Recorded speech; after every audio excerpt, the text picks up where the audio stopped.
just spoken for some time with President Zelensky of Ukraine. I told him, as I have each and every time we've spoken, the United States stands with the people of Ukraine and their bravery as they bravely fight to defend their country, and they are doing that. And as Putin continues his merciless assault, the United States and our allies and partners continue to work in lockstep to ramp up the economic pressures on Putin and to further isolate Russia on the global stage. Later today, together with other NATO allies of the G7, Canada, France, Germany, Italy, Japan, the United Kingdom, as well as the European Union, we're going to jointly announce several new steps to squeeze Putin and hold him even more accountable for his aggression against Ukraine. And I want to speak to a few of those points today. First, each of our nations is going to take steps to deny most favored nation status to Russia. The most favored nation status designation means two countries have agreed to trade with each other under the best possible terms. Low tariffs, few barriers of trade, and the highest possible imports allowed. In the United States, we call this permanent normal trade relations, PNTR, but it's the same thing. Revoking PNTR for Russia is going to make it harder for Russia to do business with the United States, and doing it in unison with other nations to make up half of the global economy will be another crushing blow to the Russian economy. It's already suffering very badly from our sanctions. And I want to thank Speaker Pelosi, Leader McCarthy, Leader Schumer and McConnell, and Senators Wyden and Crapo, Representatives Neal and Brady for their bipartisan leadership on this in the Congress. I would like to offer a special thanks to Speaker Pelosi, who's been a strong advocate for revoking PNTR and who agreed to hold off on that in the House until I could line up all of our key allies to keep us in complete unison. Unity among our allies is critically important, as you all know, from my perspective at least. Many issues divide us in Washington, but standing for democracy in Ukraine, pushing Russia's aggression, should not be one of those issues. The free world is coming together to confront Putin. Our two parties here at home are leading the way. With that bipartisan cooperation, I'm looking forward to signing into law the bill revoking PNTR, which is, again, most people think of it as most favored nation status. We're also taking a further step of banning imports of goods from several signature sectors of the Russian economy, including seafoods, vodka, and diamonds. And we're going to continue to squeeze Putin. The G7 will seek to deny Russia the ability to borrow from leading multinational institutions, such as the International Monetary Fund and the World Bank. Putin is an aggressor. He is the aggressor. And Putin must pay the price. He cannot pursue a war that threatens the very foundations, which he's doing, the very foundations of international peace and stability, and then ask for financial help from the international community. The G7 is also stepping up pressure on corrupt Russian billionaires. We're adding new names to the list of oligarchs and their families that we're targeting. And we're increasing coordination among the G7 countries to target and capture their ill-begotten gains. They support Putin. They steal from the Russian people. And they seek to hide their money in our countries. They're part of that kleptocracy that exists in Moscow. And they must share in the pain of these sanctions. And while we're going after these their super yachts and their vacation homes and worth hundreds of millions of dollars, we're also going to make it harder for them to buy high-end products manufactured in our country. We're banning the export of luxury goods to Russia. They're also the latest steps we're taking, but they're not the last steps we're going to take. And as I said at the beginning of all these steps, we're going to hit Putin harder because the United States and our closest allies and partners are acting in unison.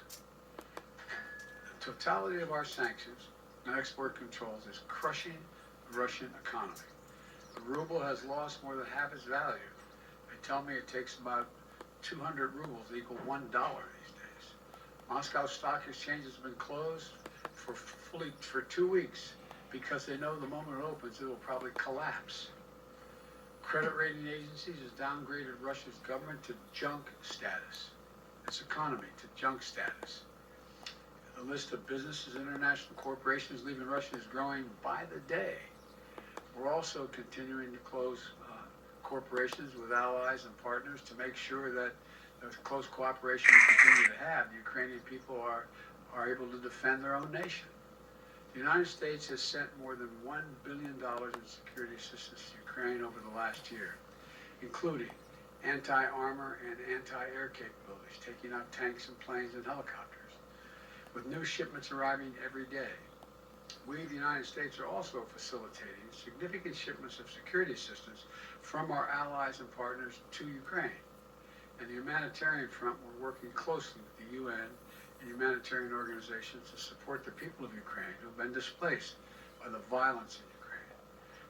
We're providing tens of thousands of tons of humanitarian supplies, food, water, medicines, coming via truck and train every single day.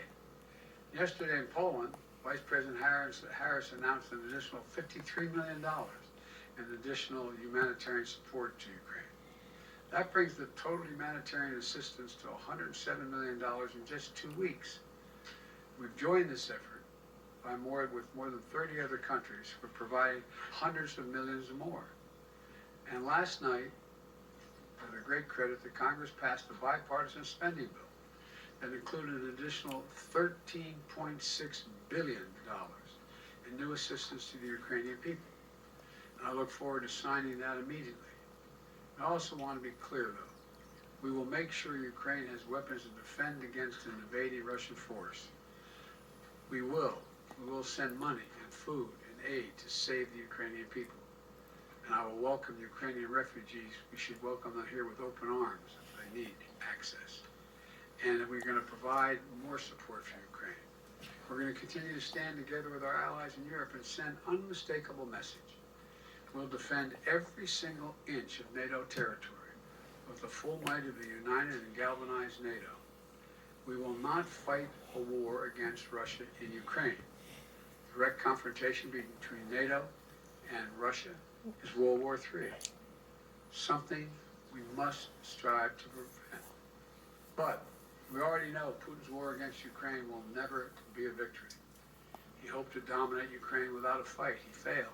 He hoped to fracture European resolve. He failed. He hoped to weaken the transatlantic alliance. He failed. He hoped to split apart American democracies in terms of our positions. He failed. The American people are united. The world is united. And we stand with the people of Ukraine. We will not let autocrats and would-be emperors dictate the direction of the world. Democracies are rising to meet this moment, rallying the world to the side of peace and the side of security. We're showing our strength, and we will not falter. God bless all of you. God bless Ukraine, and God bless our troops. The White House has said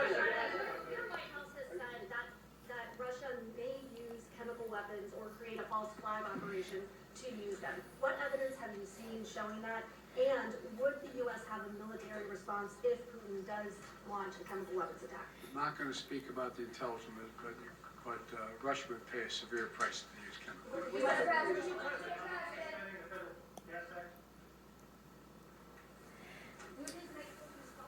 President there announcing new economic steps, notably in conjunction with EU partners, namely removing Russia from what's known as most favored nation trading status, a further economic blow, a further step to cut it off from the world economy. But also a crucial question there at the end, because there's been a lot of public comment from White House officials about Russia and its possible intent to use chemical weapons here, based on Russia manufacturing this idea that somehow Ukraine was planning an attack, the kind of false flag or justification Russia has attempted to use repeatedly in this and other wars. The president asked there, does he believe an attack's going to happen? He said he would not get into the intelligence, Erica, but he did say if Russia were to use it, they would face a severe response without specifying what that would be. But clearly, they're paying attention. Yeah, they certainly are, and part of that question, as you pointed out, Jim, not just about what they were seeing, which, as you point out, he said he couldn't get into the intelligence, but asked specifically what the response would be, and no specifics there for obvious reasons. But that is a question that is lingering.